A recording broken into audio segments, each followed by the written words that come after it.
Hello student, তোমরা কেমন আছো? আশা করি তোমরা সবাই ভালো আছো। প্রতাপ একাডেমি কোচিং পরিবারে তোমাদেরকে সকলকেই স্বাগত। তোমরা যারা ক্যালকাটা ইউনিভার্সিটির আন্ডারে অল অ্যাফিলিয়েটেড কলেজগুলির মধ্যে 6 সেমিস্টারে পড়ছো, তোমাদের জন্য আজকের আমি নিয়ে চলেছি একেবারে শেষ মুহূর্তে ইতিহাস জেনারেলে ডিএসসি B1 পেপারে গুরুত্বপূর্ণ কয়েকটি কোশ্চেন। এই কোশ্চেনগুলি তোমরা শেষ মুহূর্তে দেখে যাও, অবশ্যই তোমরা এখান থেকে সমস্ত কোশ্চেন কমন পেয়ে যাবে। প্রথমে তোমরা দেখে নাও 5 মার্কস ও 10 মার্কসের জন্য গুরুত্বপূর্ণ কোশ্চেনগুলি। ফার্স্ট কোশ্চেন, মূল্য বিপ্লব বলতে কী বোঝো? এর প্রভাব কী ছিল?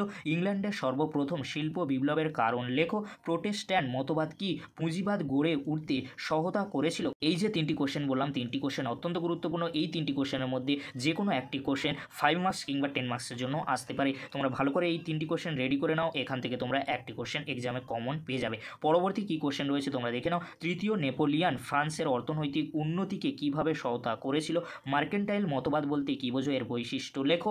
এনক্লোজার ব্যবস্থা সম্পর্কে টিকা লেখো। তিনটি কোশ্চেন অত্যন্ত গুরুত্বপূর্ণ, এখান থেকে একটি কোশ্চেন এক্সামে আসার সম্ভাবনা প্রবল রয়েছে। 5 মার্কস কিংবা 10 মার্কসের জন্য আসতে পারে। পরবর্তী কী কোশ্চেন রয়েছে তোমরা স্ক্রিনে দেখে নাও। জোলবেরাইন আদি শিল্পায়নের টিকা লেখো। দুটি কোশ্চেন অত্যন্ত গুরুত্বপূর্ণ। এর সাথে তোমরা যে কোশ্চেনটি দেখবে, সপ্তদশ শতকের ইউরোপের সবথেকে গুরুত্বপূর্ণ অর্থনৈতিক কেন্দ্র হিসেবে আমস্টারডামের উত্থান ঘটেছিল কেন? তিনটি কোশ্চেন অত্যন্ত গুরুত্বপূর্ণ। এই তিনটি কোশ্চেনের মধ্যে একটি কোশ্চেন তোমরা এক্সামে কমন পেয়ে যাবে 5 কিংবা 10 মার্কসের জন্য।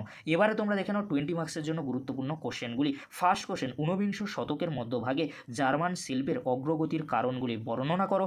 ইংল্যান্ড ও ফ্রান্সের শিল্পায়নের তুলনামূলক আলোচনা করো। বাণিজ্যিক পুঁজিবাদের বৈশিষ্ট্যগুলি লেখো। এই যে তিনটি কোশ্চেন বললাম, তিনটি কোশ্চেন 20 মার্কসের জন্য অত্যন্ত গুরুত্বপূর্ণ। এই তিনটি কোশ্চেনের মধ্যে একটি কোশ্চেন তোমরা 20 মার্কসের জন্য কমন পেয়ে যাবে। নেক্সট কোশ্চেন কী রয়েছে তোমরা দেখে নাও। সপ্তদশ শতকের বাণিজ্যে নেদারল্যান্ডের ভূমিকা লেখো। এর সাথে তোমরা নব্য বণিক টিকা লেখো। এই কোশ্চেনটি তোমরা দেখে যেতে পারো। দুটি কোশ্চেন 10 মার্কসের জন্য অত্যন্ত গুরুত্বপূর্ণ, তোমরা ভালো করে দেখে যাবে। দুটি কোশ্চেন একসাথে আসলে 20 মার্কসের জন্য আসতে পারে। ফ্রান্স ও জার্মানিতে শিল্পায়ন প্রক্রিয়ার প্রধান বৈশিষ্ট্যগুলি বিচার করো। ইউরোপের সমাজ ও রাজনীতিতে শিল্প বিপ্লবের প্রভাব লেখো। এই যে চারটি কোশ্চেন বললাম, চারটি কোশ্চেন অত্যন্ত গুরুত্বপূর্ণ। 20 মার্কসের জন্য এখান থেকে একটি কোশ্চেন এক্সামে আসার সম্ভাবনা প্রবল রয়েছে। তোমরা ভালো করে এই কোশ্চেনগুলি রেডি করে যাবে, তাহলে তোমাদের ডিএসসি B1 পেপারটি নিয়ে চিন্তামুক্ত থাকবে। এই ছিল আজকের আলোচনা। যদি ভিডিওটি হেল্পফুল হয়ে থাকে, অবশ্যই ফ্রেন্ডদের কাছে বেশি বেশি করে শেয়ার করে দিও। আজকের এতটুকু। পরবর্তীতে তোমাদের জন্য খুব তাড়াতাড়ি পরবর্তী ভিডিও নিয়ে হাজির হবো। ভিডিওটি দেখার জন্য তোমাদেরকে অসংখ্য ধন্যবাদ।